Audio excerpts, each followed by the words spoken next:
of mine, my mother, by the way, descends from a family in Montreal, incidentally.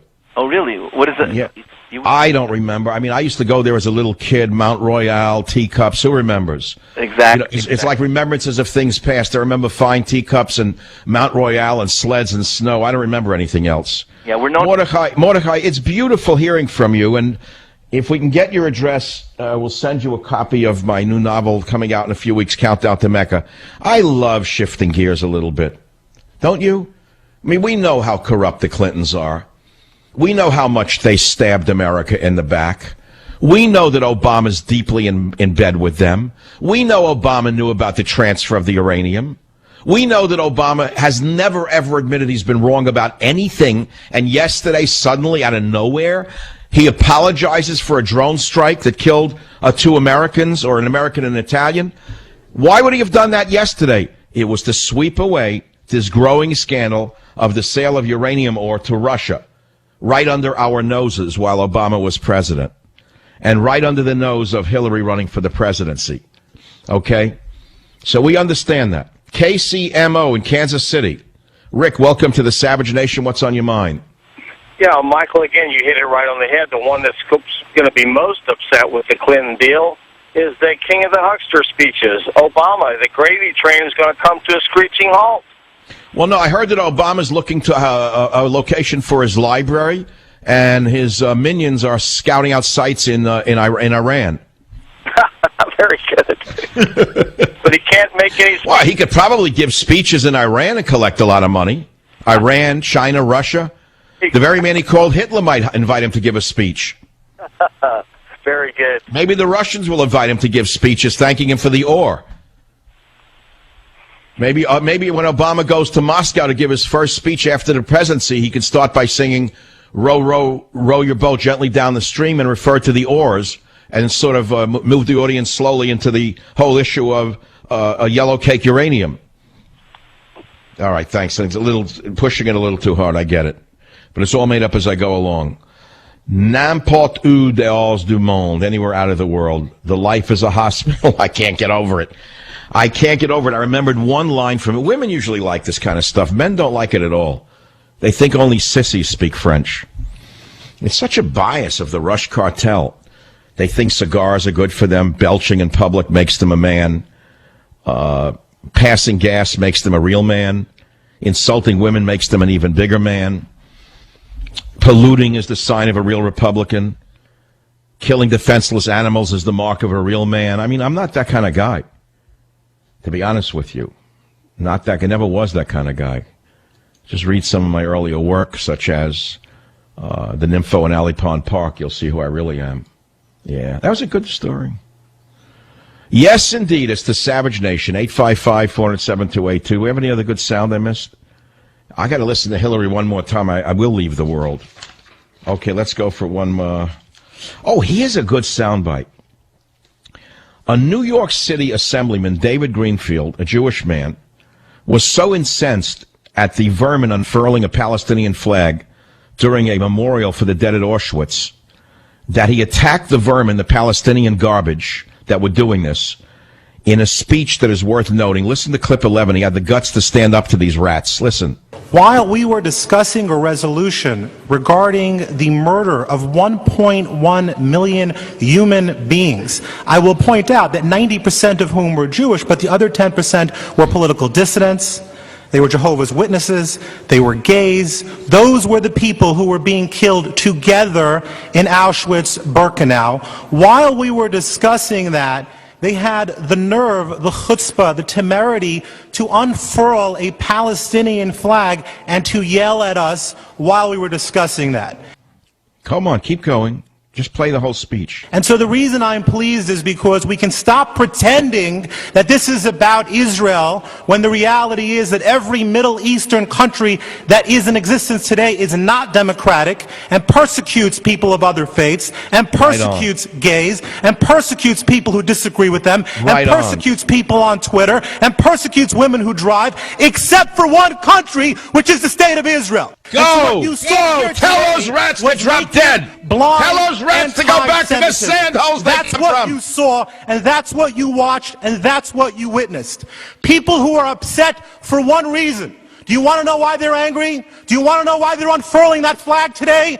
Because Hitler did not finish the job. He only wiped out half of my family. And only by the grace of God is the other half, me, the grandchild, still alive today. That's why those people are upset. Shame on them. Shame on them for hating Jews. Shame on them for hating people. Shame on them for disrespecting the most diverse, democratically elected body in the United States of America. And that's why we go to Israel. We go to Israel to make a message that is clear, that we will not be cowered by this fear and by this hatred that we have, where these are people who would celebrate the death of Jews rather than mourn the death of innocents. I am embarrassed at what happened here today, but I am pleased that we finally see what this is all about. Good old-fashioned anti-Semitism.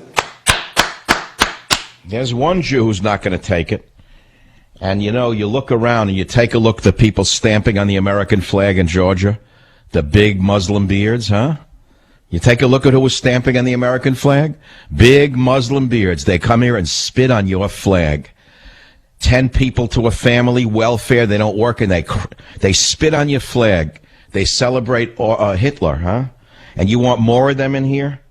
You want more of them in here, you morons. When are you going to wake up to what your lousy, stinking, corrupt government is doing to you?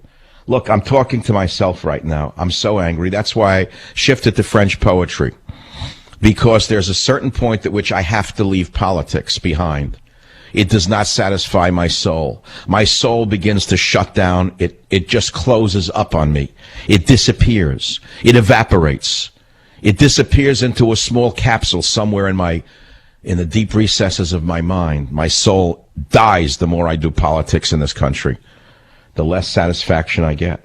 And so that's why I shift. My mind saves me, because my wide education comes back to save me in that darkness. That's something that you get from a liberal education. And don't confuse the words liberal education with a liberal political orientation. They're not the same thing. In fact, a liberal education will make you a conservative if it's a true liberal education. But that's something that would be lost on the Rush cartel mouthpieces. This is the Savage Nation. I'll be right back. Join the Savage Nation. Call now, 855-400-SAVAGE, 855-400-7282. Savage. My Savage Nation is sponsored by SwissAmerica.com, the only company I trust to protect my wealth with gold and silver. Call 800-BUICOIN. It is the Savage Nation. Such little time and so many big ideas to discuss. Let's go right to the callers. Line 6 from KVOR Radio. John, welcome to the Savage Nation. Yes, you like philosophy? I, back in my master's work, heard a line from the melancholy Dane Soren Kierkegaard. And the line was, logically systems work, existentially they're improbable. Interesting. Are you talking about Kierkegaard? Yep. Kierkegaard. People say Kierkegaard, but it's Kierkegaard. I never heard that pronunciation. I mean, that's Danish, and I'm not familiar with the language. And so he said, again, please repeat it again in English. Logically, systems work. Existentially, they're improbable. So what does that mean? What does that mean to you, John? You can come up with a system like anything in government or anything in life, but in real life, it probably won't turn out that way. Ah, okay. In other words, the best laid plans of mice and men. Sort of same idea. Anytime I hear someone give a system, flags go up. Because I mean, sort of like Hillary taking an example from realpolitik, saying that poor illegal alien women are oppressed and we need to give them citizenship. Well, we all know that existentially that can't work. Yeah, in real life, systems don't work. Yeah, in other words, making them citizens we know doesn't work. It's going to bankrupt the country to an extent we can not even imagine. Because you have the human element. Mm-hmm. As long as you have the human element, which is what existentialism is, you will never have probability. Well, you also said you take a statement from the Bible, you shall love your neighbor as yourself. Kierkegaard wrote, this contains what is presupposed, meaning that every person loves himself. Yeah. But not everybody does love themselves. So when it says you shall love your neighbor as yourself, well, that's not probably going to work because most of us don't even love ourselves. Especially a liberal. Right. So you're saying liberalism is built on a false premise. Yes. So what's the answer then philosophically, John? To get drunk? Oh, well, I might go for that. But the thing is to accept that humanity is not going to always follow the rules, is not always going to follow your system, things aren't going to work out because it works out on paper. So well, I know that Kierkegaard, one of the great philosophers, also committed suicide at the end of his life. Is that correct? That I'm not sure of, but I wouldn't doubt it. He was the melancholy Dane, they called him. Well, I believe he ended his own life because he couldn't take it anymore. So you have to watch out where your philosophy takes you. But I want to thank you very much for elevating the level of the show today because politics has its limitations. And John, if you'll stay on the line and give your name and address to Jim, we'll send you a copy of the new book is Countdown to Mecca, the new novel. It's exciting, and I know you're going to love reading it. It'll be out in about 2 weeks now. It is the Savage Nation. We're talking about yellow cake uranium, Bill Clinton's nauseatingly large grift, and Hillary Clinton's looking the other way. Join the Savage Nation. Call now, 855-400-SAVAGE. Savage. Put it in the mega millions of dollars in donations to his foundation and for paid speeches. Now, as you well know, you're never going to prove that they were directly involved in this. No way you can do it. They're too clever for that. They're not running these operations. He wasn't president because he doesn't know how to do these things. How does Obama get away with what he gets away with? How? So the issue is we need a hearing. We need a Senate hearing. The Republicans allegedly control the Senate, and they're not talking about it, are they? You're talking about nothing. Only a trial will tell us whether or not they had their fingers on the transfer. And whether or not the chairman of our Senate Intelligence Committee and her husband had anything, or let us say any knowledge of this transfer. If Dianne Feinstein, as chairwoman of the Senate Intelligence Committee, did not know about the transfer of America's uranium ore to Russia, then she should be thrown out on her dirty skirt. Her skirt's been dirty from the day she was the mayor of the sickest city in America. She's the chairwoman of the Senate Intelligence Committee, Dianne Feinstein, and she didn't know about the transfer of the ore.